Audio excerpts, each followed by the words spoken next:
મિત્રો, હું નયન સુખડવાલા, જિલ્લા સરકારી વકીલ અને પબ્લિક પ્રોસિક્યુટર તરીકે સુરતમાં ફરજ બજાવું છું. 1 ડિસેમ્બર એ વિશ્વ એઇડ્સ દિવસ તરીકે એને ઉજવવામાં આવે છે. આપના માધ્યમ થકી હું એક સંદેશો આપવા માગું છું કે એઇડ્સના દર્દી પ્રત્યે કોઈ ભેદભાવ નહીં રાખવા જોઈએ. એમની ગુપ્તતા પણ રાખવી જોઈએ. એમને માટે કોઈ ડિસ્ક્રિમિનેશન ના હોવું જોઈએ. અને સરકારે એઇડ્સના દર્દીને પુનરુત્થાન માટે એ લોકોને યોગ્ય રોજી રોજગાર મળી રહે તેની પણ જોગવાઈ કરી છે.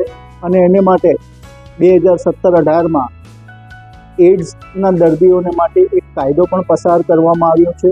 અને એ કાયદા મુજબ એઇડ્સના જે દર્દી છે તેની સારવારની માહિતી, એનું નામ વગેરે એ બધી ગુપ્તતા જાળવવાની જોગવાઈ પણ એ કાયદામાં કરવામાં આવી છે.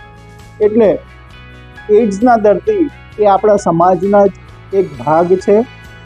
એના પ્રત્યે ભેદભાવ આપણે કોઈ દર્શાવવાની જરૂર નથી, બલકે એને પુનરુત્થાન, એને આ રોગમાંથી એને દવાઓ તો મળે જ છે, પણ આપણે પણ એને હૂંફ આપી અને એક સારું જીવન જીવવાની પ્રેરણા આપીએ તેવો મારો સંદેશો છે.